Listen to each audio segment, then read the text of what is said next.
welcome back to pregnancy vlog week 7. This is actually going to be week 7 and 8 in one, and I have a confession. I'm just 9 weeks when I'm filming this, and that is just because I have not been able. I've not been able to do anything, and I'm so committed to doing these vlogs that I thought, you know, I'm just going to backtrack it. And if you've been watching any of the other videos, please do subscribe, because I am really going to take you into detail with this journey. Apologies for the quality of the video. I am filming on my phone because I just decided I have to film this right now or I'm not going to do it, and it's going to be too far gone. I'm in Elvis's bedroom. Don't ask why. This is where the lighting was at. It's been a tough week. Where do I start with week 7? Well, firstly, you can tell by me filming this with absolutely no makeup. My hair is wild. I went on a long walk today and it's windy as fuck out there, and my hair is so frizzy, and I was like, oh my God, I look a nightmare. My camera battery isn't charged. Oh no, I'm just going to put it off. And I was like, no, I'm going to do this video. And I actually really want you guys to see how I look every day, because this is the reality. I think it's so important to share that life isn't that glamorous. I don't know if it's the nausea, the tiredness, or pregnancy that's sucking the colour out of me, but I was tanned up until recently. I just got back from holiday, or maybe it's the cold weather. I don't know, but I feel really rough. And I wanted that to come across in this video because I didn't want to slap on some makeup and then be like, yeah, I'm fine. Pregnancy's all hunky-dory, because, you know, it's hard. And this is what I look like 99% of the time. And, you know, a lot of yous watching this are either going to be embarking on a pregnancy journey. You might even be the same week as me. So hi if you are, or you might be slightly further ahead, and everyone talks about the pregnancy glow.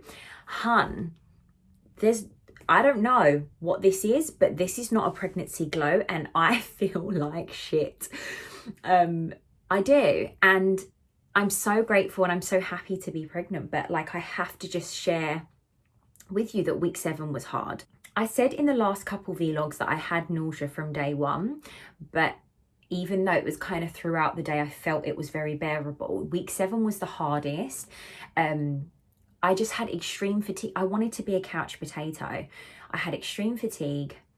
I was napping. I was going to bed early. I had no energy to work out. The most I could muster was going on a walk from time to time. But the workouts really went out the window, and I just felt sick all day long. Do you know what? It's really hard because this is not my first pregnancy, and you can't help but compare to your other pregnancies. So with Elvis, I had typical morning sickness. I think I might have mentioned this in a previous vlog. So my sickness was in the morning. By lunchtime, it had gone. I was frequently sick, but I was not sick every single day. So I know compared to some women that have like HG and stuff, it would seem quite mild, but for me, it was really intense in that morning. But I just knew, even if I couldn't eat, get any nutrition in, even if I was throwing up, I knew if I could make it to lunchtime, get through my working day or whatever it is that I had to do, I knew I would be okay, and I could kind of make up for it. It's not to say that I didn't have any further nausea. Like, I still had to eat frequently, and I still was very much on the beige food diet, but it was just only mornings. And now looking back on that, that is so much more bearable than constant sickness. And that lasted till about 14 weeks. So I am keeping an open mind that even when I do feel better on days, I'm like, this could go on a while. Some people, it goes on their entire pregnancy. So this pregnancy, wow. I don't know, it's making me more convinced that I'm having a girl, because it's just so different. The sickness is all day and all night. But week 7, it was so bad that nothing would really help, and I didn't feel like I wanted any food, but I had to constantly eat to not feel sick. And it was only once the food kind of just went down, it might subside, but it would be momentary. Like, it would only subside for a short amount of time and then it'd be straight back. So nothing really worked. I found that really hard. So I haven't physically been sick. And it's really weird, and some people might find it strange that I'm saying this, but with Elvis's pregnancy, when I would get sick physically, I almost felt like I could get relief. I feel like with this week 7, I had no relief. I just constantly felt nauseous and like physically was heaving, gagging. Like it would have been very hard for me if I was around people to hide that. And I just had no relief, and it was draining. And I definitely feel like that is way worse than what I had with Elvis, even though with Elvis's pregnancy, I at times was physically being sick. For me, I had no relief. So it's really weird, because I know some people will say like, oh my God, it's so much worse if you're physically being sick. And in my experience, boy, I sometimes wish I could have been sick just to give me some sort of relief. But on a real positive note, because, you know, we've always got to check back to a positive note, because, you know, you can get some real lows in pregnancy. I feel like at least I was keeping down all my fluids, at least I was keeping down all my food. I might not have been eating very nutritiously. It was definitely all beige food, completely switched from how I was at the start of pregnancy to just wanting crackers. If you're in the UK, you know, like when you were little and used to have like their mini cheddars, I would get like the large ones, just like those cheddar crackers, ginger biscuits, ginger tea, peppermint tea, bagels, anything beige, chips. Oh my God, one night I managed to cook dinner. Oh, and I've been struggling to cook dinner, like smells and stuff, cooked food. The thought of a salad makes me gag. Even fruit and veg, like I've managed to get down some fruit in a smoothie, and I feel guilty. So if you're sitting there feeling guilty as well, like I feel guilty. I know I shouldn't. I know it's all about survival mode, but I'm so big on nutrition that I'm like, oh my God, what nutrition is this baby getting? And you just have to stop stressing, and you just have to get through the week. Another reason why I feel like I might be feeling its toll so much more is because when I was previously pregnant, I didn't have a child. I didn't have to do the preschool run, no matter how shit I was feeling. Like, it does not matter. I still have to get him ready for school. I still have to get him, and don't get me wrong, Ken's been a massive help, but you know, he's working, and you know, I have got my mum around as well, but like it's tough because you still have to do so much for them. Like if Elvis is like, pick me up, carry me, like give me attention, I can't be like, no, because guess what? I'm feeling like shit. You just can't. So that has been challenging in itself, because then you feel a whole other level of like mum guilt. So I think that on top of everything, how I've been feeling, I think there's been a lot of mental struggles with just feeling frustrated with myself. So yeah, so week 7, my hardest week so far, and just a new level of nausea. And the reason why I'm saying nausea is because it wasn't, you know, just to reiterate, it wasn't actual physical sickness. It was just constant nausea. It's horrible. It's so horrible. I really feel and like feel for all the women out there that are going through it with me or have it so much worse than me. I hope this doesn't come across like I'm complaining, because you know, you got to vent, and I'm just trying to keep it real. It's been hard. There was days where if I didn't have to do anything with Elvis, I did nothing. I literally was like, I couldn't even look at my phone and reply to my friends, any sort of communication, because it would make me feel worse. Sometimes even listening to sounds and audios and podcasts and like voice notes, I'd be like, no, it's making me feel sick. Like physically gagging. So yeah. I hope that really depicts how I was feeling, because I feel like I've just banged on about it so much, but that's the only significant thing I can talk about from week 7. Week 8. So when I turned 8 weeks, I had my first kind of like event where I had to go and see friends and, you know, fake it and be really normal. And that day I actually felt really good. Now, in comparison to normality, no, I didn't feel good. I still had really bad nausea, but like compared to how I've been feeling, there was a huge improvement. The nausea was bearable. I was at the party, and then like as soon as I smelt the food, I was like, I'm starving, hungry, I need to eat right now. Then as soon as the food was brought to me, I was like, oh no, oh, I'm gonna be sick. And I had to just kind of like style it out and just nibble on like some dry bread and some sandwich until I wasn't starving, and then it kind of passed. So there was some relief, and it made me really optimistic for week 8. I was like, oh my God, week 8 is gonna be fab.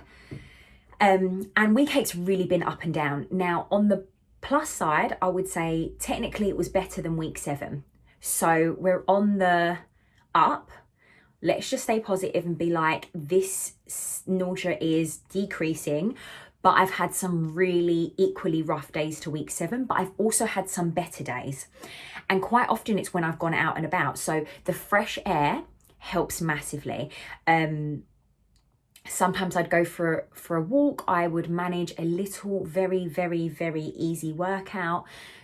So bigger picture, week 8 was better with regards to fatigue, although I would have more energy in the day and more ability to get things done, which I would take over anything else. But come the evening, 7 p.m, 8 p.m, I would be passed out. Like I cannot function. I would literally crawl into bed. So I feel like it was almost like I was overdoing it in the day a little bit. I don't know if anyone can relate. It's almost like you have that energy and you're like, thank God I need to get all these things done. And you almost overdo it. But I would still take that over not being able to do anything in the daytime. Because that's kind of when you need to get stuff done. What else from week 8? Oh, still the beige foods. Oh, I've really liked a bagel or a panini, anything with cheese, like melted cheese. I just needed. Oh, I tell you a funny story as well. So I don't really have McDonald's. I am quite a healthy eater naturally. And if I was to eat junk food or have something like cravings or takeaways and stuff, it wouldn't be McDonald's. It would be like a pizza or a curry, like a Thai curry, or like it wouldn't be, I'm not a McDonald's gal. Maybe if I'm really hungover, but even then, no, I'm not a McDonald's gal. With my pregnancy with Elvis, I really craved McDonald's quite a lot. Their chicken nuggets or a double cheeseburger and chips. As I said, I'm not a big chips gal, but chips have been life. And I have been dying craving, you know, the McDonald's breakfast, but it's the breakfast wrap. If you're not from the UK, I don't know if you'll get this, but to be honest, a lot of people don't know about this wrap anyway. So it's not like a popular choice. So I'm just going to describe it. So it's like a breakfast wrap. It's making me like, what's the word? Salivate. It's making me drool thinking about it. This is so freaking gross. I don't even eat that much meat, guys. Anyone that's followed the YouTube channel will know, like, I'm a flexitarian. I'm predominantly vegetarian, and I'm fucking talking about McDonald's like this. I don't want the McPlant. I want this breakfast wrap. It's a wrap. It has egg, cheese, hash brown, the sausage and the bacon, and brown sauce. And I was like, fuck it. It got to week 8, and I was like, I've been dreaming about this wrap. I don't care if it's unhealthy. I need it. And I like went on my Uber Eats, and they've fucking discontinued the wrap. They've stopped. They don't do the wrap anymore. It wasn't popular enough. Oh my God. I probably haven't got this wrap in like over a year. So I didn't know it was discontinued. And genuinely my hormones were so irrational at this point that like, I'm sure my eyes welled up. Guys, you need to understand my eyes welled up over McDonald's wrap. I was furious. I was so sad, and every day I would check it like maybe that, no, they didn't have the freaking wrap, and that's what I wanted. So yeah, so definitely similar to Elvis's pregnancy, been craving McDonald's. Why is that? Why is this period where you crave real junk food, which cannot be beneficial to the baby? I don't know. Maybe there's some science behind it. Let me tell you now, if I crave something and I can't eat it, or I can't get hold of it, or I just eat something else because I'm like, no, let me make a healthier option. Let me make a home option. It tastes like shit. If it isn't what I'm craving at that moment, it tastes like shit, or it makes me feel more sick. I need to eat what I'm craving, or nothing at all, or just snack. So week 8 has been very up and down, a lot more cravings, no specific craving, just like what I want is what I want. And in general, week 8 has been better. Gosh, I'm out of breath now. Week 8 has been better than week 7. So there's hope. There's light at the end of the tunnel. You can see I'm so much more energized now. I feel excited talking to you. I have a bit of energy about me. I can't wait to film week 9 because it's again been like, I feel like I'm slightly improving again. But yeah, man, pregnancy's hard. Pregnancy's hard, and I just wanted to keep it real with this one. So I think that is all I've got to say on week 7 and week 8. Oh, one last thing as well. Going back to week 7, I started to get a little bit of just the thoughts of anxiety creeping back in, where I was like, oh my God, like, because basically in all my previous pregnancies, my previous 2 pregnancies, if you've watched from the start, you'll understand what I'm talking about. I have always had early scans. So with Elvis's pregnancy, I had irregular periods and long cycles, and I had missed a couple periods. So I had so many scans at the start because they really had no clue. They were trying to date me, and they kept booking me in for the wrong days. So like when I was booked in for my 12-week scan, let's say they booked me in at 11 weeks, they were like, oh, we can't do the tests we need to do. Like we need it to be 12 weeks. So then I had to come in the following week. So I just basically was on the NHS, but I got multiple more scans than the average person. With my last pregnancy, for emergency reasons, I had multiple early scans, which did, I don't know if I've mentioned this in a previous vlog, but it kind of gave me a false reassurance where I thought everything was okay, and obviously it wasn't. So I vowed that this pregnancy, I'm like, there's no point in doing an early scan because you really just don't know until 12 weeks anyway. So I wasn't gonna. Week 7, I started to get those creeping thoughts of anxiety, like, should I just book a private scan? It's only like 100 quid. Should I just do it? And then I just thought, oh, I don't know. I was really in 2 minds about it. And then I had such strong symptoms that, as awful as that week was, and I hope that this will just speak to someone that's out there that's really going through it. Strong symptoms, strong pregnancy. That was the mantra I was putting to myself. I was like, strong symptoms, strong pregnancy. You don't need a scan. Look at your symptoms. Look how ill you're feeling. And as rough and as shitty as you're feeling, that means that this baby is so strong and they're taking everything that they need from me. And yeah, it just really helped me to look at it so differently, to put a positive spin on it. And another thing that I forgot to mention about week 8, obviously, I already said that Elvis and the cat seem like they know. They just got that intuition. Elvis fully came up to my belly, lifted up my top, kissed my belly, rubbed my belly, and was like, I think there's 2 babies in there. Sorry, my alarm just went off and cut off the video. But how wild is that he said that?